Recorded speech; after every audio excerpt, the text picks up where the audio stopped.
A tutti voi buona giornata, ben trovati a questo nuovo appuntamento in diretta. Con a voi la linea. Vaccini in fabbrica, si parte in Friuli Venezia Giulia. Dopo la sottoscrizione dei protocolli, gli annunci, finalmente si parte con i primi vaccini dedicati ai lavoratori. Oggi l'inaugurazione di due diversi hub vaccinali, uno a Udine e uno a Pordenone. In particolare abbiamo seguito l'inaugurazione del nuovo centro che è stato allestito allo Stadio Friuli di Udine. Nel corso di questa giornata saranno 200 in tutto le dosi somministrate, poi a regime si arriverà circa a 1.000.000 di inoculazioni al giorno. Grande la soddisfazione degli organizzatori, a partire dalla presidente di Confindustria Udine, Anna Mareschi Danieli, che ha sottolineato come anche gli industriali friulani abbiano voluto fare la propria parte in questa importante campagna. Presente all'inaugurazione anche il vicepresidente della regione, Riccardo Riccardi, come ha sottolineato lo sforzo messo in campo nella nostra regione per vaccinare i cittadini.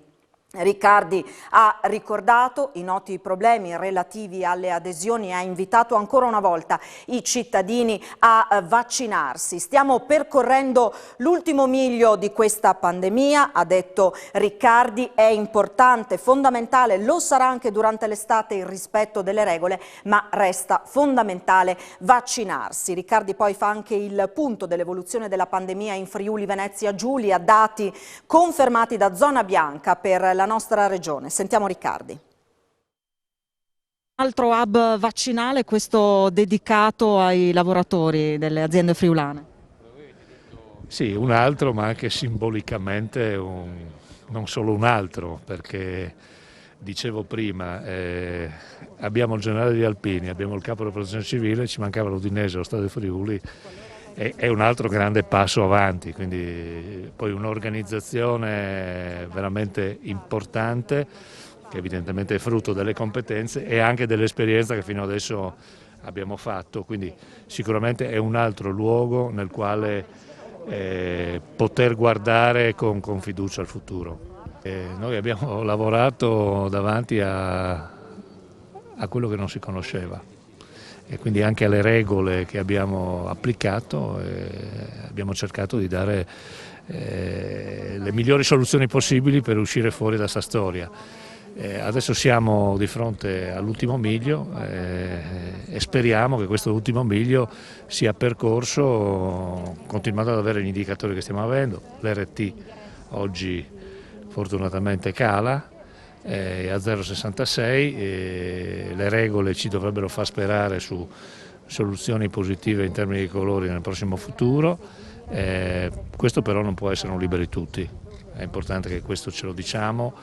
La nostra estate deve essere un'estate che ci consenta di tornare il più possibile alla normalità, però fermo restando oltre le regole. Anche questo è l'altro aspetto, l'altro appello quale io voglio ringraziare anche gli organi di informazione. Dobbiamo spiegare alle persone che la vaccinazione è lo strumento principale di contenimento del contagio e del contrasto al virus.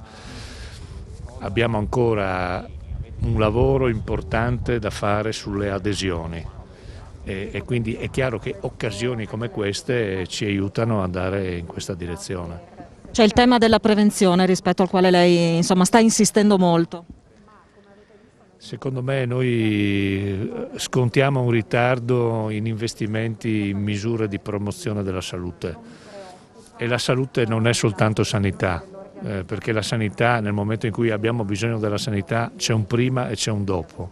Secondo me per troppo tempo questi aspetti sono stati trascurati e quindi è chiaro che probabilmente questa anche adesione è un'adesione che è figlia almeno in parte di questo, quindi è chiaro che dobbiamo fare dei grandi investimenti sull'attività di prevenzione e sulla promozione della salute, perché le persone devono essere pronte, non devono avere paura e soprattutto si devono fidare dei medici. Le dosi sono disponibili, lei ha detto prima, ha precisato, no? Sicuramente quelle di Pfizer. Ma questa settimana sicuramente arriverà un carico importante di Pfizer.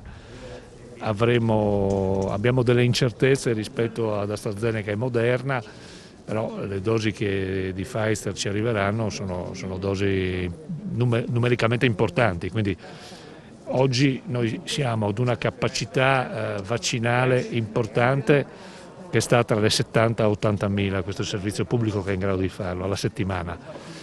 Abbiamo una coerente disponibilità delle dosi, adesso dobbiamo accelerare sull'adesione, perché le programmazioni che abbiamo fatto riguardano gli over 60 sull'AstraZeneca, che è un lavoro che pensiamo sia in sicurezza. Oggi cominciamo ad avere dei buchi nelle agende che speriamo di poter colmare il prima possibile, perché le persone scelgono convintamente di venire a farsi vaccinare. Si convincerà Figliuolo ad aprire le agende per tutti al più presto? Sì, il generale Figliuolo ovviamente fa il lavoro che deve fare, deve tenere in equilibrio 20 sistemi regionali, 20 storie diverse, 20 esperienze diverse, non è facile.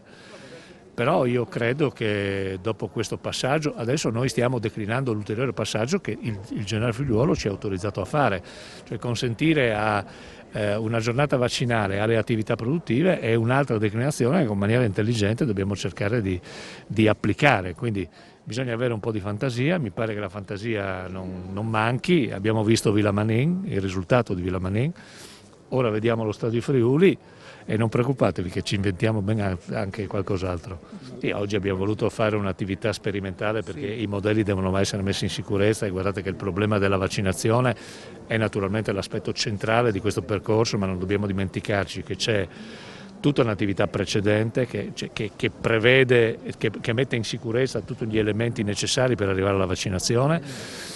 C'è un tema di gestione delle dosi, e ricordo che le dosi, in particolare quelle che stiamo somministrando, hanno bisogno di una garanzia sulle catene del freddo e devono essere gestiti, non è una cosa banale.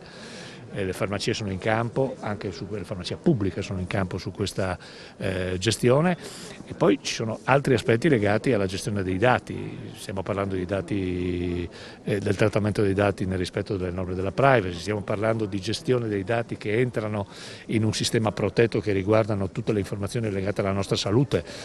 È un'operazione complessa, non è un'operazione semplice come potrebbe apparire, quindi di questo dobbiamo dire, ricordo sempre, noi in questa esperienza siamo partiti con la capacità di fare 200 tamponi al giorno, siamo arrivati a oltre 10.000, alla capacità di oltre 10.000 tamponi al giorno e stiamo facendo con le stesse forze, con lo stesso sistema, ormai oltre 10.000 vaccinazioni al giorno. È stato uno sforzo straordinario.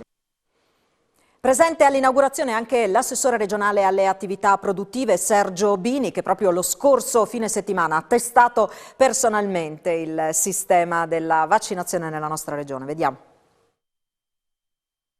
Assessore Bini, anche il mondo delle imprese scende in campo in questa partita importantissima. È stato un segnale importantissimo, io ringrazio davvero Confindustria Udine, hanno allestito un centro vaccinale davvero bello, oltre che importante, quindi un segnale chiaro di vicinanza al mondo delle imprese, ma soprattutto ai lavoratori, ai tanti lavoratori che, come dire, rafforzano questo Friuli. Ho detto prima, i dati che mi stanno arrivando sull'economia del Friuli sono assolutamente importanti, grande tenuta da un punto di vista di prodotto interno, di fatturato, chiedo scusa, ma soprattutto una grande tenuta da un punto di vista occupazionale, cosa non banale visto il difficile periodo che abbiamo e stiamo ancora, ahimè vivendo. Vuole anticiparci qualche numero che descrive questo trend? Ma no, ma sono numeri, guardate, di tenuta, avremo modo di fare, abbiamo già programmato anche con la Presidente Anna Danieli Mareschi una conferenza stampa specifica, quindi li diremo in quel momento. Comunque sono numeri che vanno, guardate, al di là di ogni mia più rosea aspettativa, ma ciò che a me fa piacere è analizzare soprattutto i numeri del primo trimestre di quest'anno. Qualcuno dice ma abbiamo il timore che possa trattarsi di un fuoco di paglia, io non sono così convinto, l'unico problema che noi abbiamo in questo momento è il reperimento della materia prima e della componentistica, quello è un tema e l'aumento delle stesse materie, però insomma gli ordinativi sono molto importanti, questo ci fanno ben sperare nel proseguo dell'anno. Un sistema, quello della campagna vaccinale, che lei ha avuto modo di testare personalmente? Sì, l'ho testato, devo dire che funziona benissimo e quindi l'unico problema che noi abbiamo, e colgo l'occasione delle telecamere per fare un appello, è importante vaccinarsi. Guardate, male non fa, non mi sono manco accorto, no, dell'iniezione. 2, effetti collaterali 0. 3, la cosa più importante, è l'unico modo che noi abbiamo sicuro per sconfiggere questo male, quindi insomma vaccinatevi, adesso i vaccini ce n'è, bisogna solo la buona volontà e la responsabilità soprattutto da parte della gente nel fare il vaccino, quindi un appello, vaccinatevi. Aquileia torna ad essere simbolo internazionale del dialogo tra i popoli e dello sviluppo sostenibile.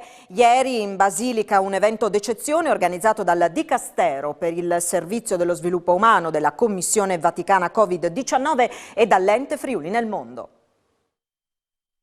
Salute per tutti. Non poteva essere scelto titolo migliore in un momento come questo, in cui viviamo momenti veramente difficili con la pandemia in corso.